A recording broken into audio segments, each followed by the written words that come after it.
Во овој видео ќе објасниме како правилно се имобилизираат подлактици со помош на триаголна марама.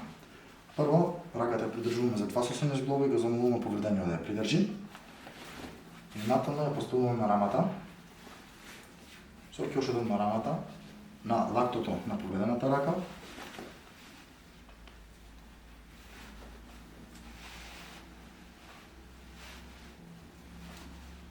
Другиот ќош пуштаме на спротивната страна и подврзуваме позади.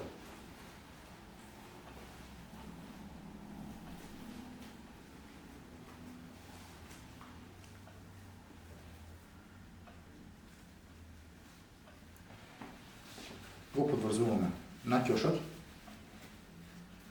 за да прицврстиме самата мобилизација. Потоа повредениот го замолуваме внимателно да извлече здравата рака. Раката му доаѓа во ангол од 90 степени. Потоа мобилизацијата присврстуваме со втора триаголна марама на ниво на надлактица на страната на здравата рака.